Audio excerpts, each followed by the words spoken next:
আজকে আমরা কেমন যেন তাদের কাছে মনে হয় করদ রাজ্যে বসবাস করি, সে জামাত হোক আর বিএনপি হোক।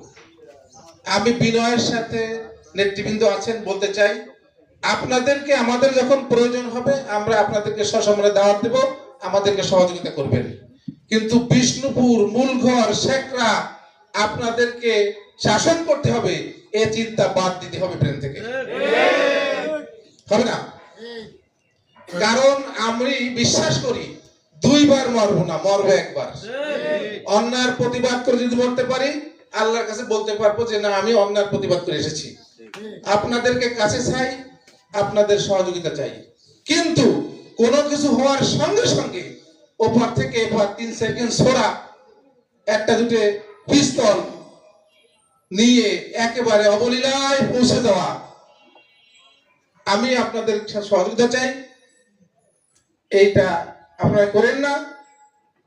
আমরা বিনয়ের সাথে বলতে চাই, আমরা বিষ্ণুপুরবাসী বিএনপি জামাত এক গাছের দুই ডাল, একসাথে ছিলাম, এখনো একসাথে আছি। বিএনপি সংসদে সরকার গঠন করছে, আমরা বিরোধী দল। এলাকার শান্তি শৃঙ্খলা নিরাপত্তার স্বার্থে আমরা প্রয়োজনে কাঁধে কাঁধ মিলিয়ে আবার একসাথে প্রতিরোধ করে তুলবো। কাউকে এ জায়গার হায়নার রাজ্য হতে দেব না ইনশাআল্লাহ। তৃতীয় যে কথা বলেছেন, আমিও বলি, খাজনা সরকার নির্ধারিত খাজনা যা তাই দিবেন, এরপরে 1 পয়সাও দিবেন না। আপনাদের পারলে কিছু করুন। আর এমপি সাহেবকে আমি অনুরোধ করবো, উপজেলা নির্বাহী অফিসারকে বলে দেবেন যারা ডাক পেয়েছে তারা যেন খাজনার তালিকা টাঙিয়ে দেয় হাতে, অন্তত 10টা 12টা জায়গায়। খাজনার তালিকা না টাঙিয়ে যেন খাজনা আদায়ের বেশি টাকা চাইতে না আসে। আর স্থায়ী দোকানদার যারা, তারা কোনোদিন খাজনার আওতায় আসেনি, তাদের কাছে যেন খাজনা চাওয়া না হয়, স্পষ্ট কথা। এরপরে আমি কথা শেষ করব। আপনারা বাবুরহাট ডুবে যাওয়ার কথা বলেছেন, এমপি সাহেব আছেন, আমি আপনার কাছে অনুরোধ করব, এই যে অবস্থায় প্রজেক্টটা আছে, এই অবস্থায় বালু দিলে লাভ হবে না। এই জন্য একটা ছোট্ট ভেড়ি দেওয়ার ব্যবস্থা করতে হবে। আর এই প্রজেক্টের পরিবর্তে একটা উচ্চ রাস্তার থেকে একটা উচ্চ প্রজেক্টে বাজারের শেড তৈরি করতে হবে, যে শেডের মাধ্যমে জনগণ বর্ষাকালে নিরাপদে বাজার করতে পারবে। এতে একবারে যদি সম্ভব নাও হয়, পরিকল্পনা নিয়ে আপনি এই ব্যবস্থা করবেন।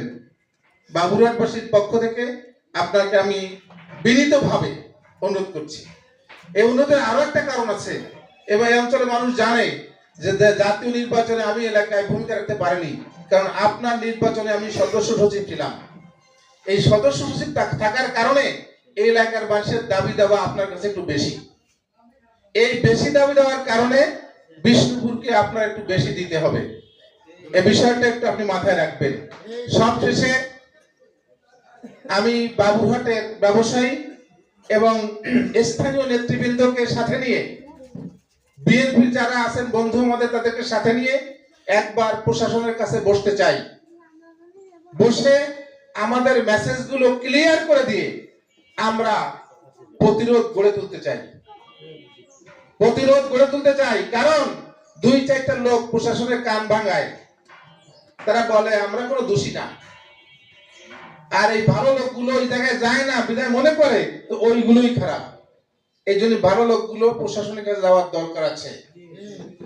আমরা ওদেরকে শেল্টার দেই না, দেব না বলে দিয়েছি, কিন্তু আপনারা আপনাদের ভূমিকাটা যথাযথ রাখতে হবে। আসুন আমরা সবাই মিলে এলাকার শান্তি শৃঙ্খলা নিরাপত্তার স্বার্থে দল মত ব্যক্তি এর ঊর্ধ্বে উঠে এই আবহাওয়ার জনগণের কল্যাণের রাজনীতি করি। আল্লাহ রাব্বুল আলামিন আমাদেরকে সেই সুযোগ করে দিন। আমিন। আসসালামু আলাইকুম ওয়া রাহমাতুল্লাহি ওয়া বারাকাতুহু।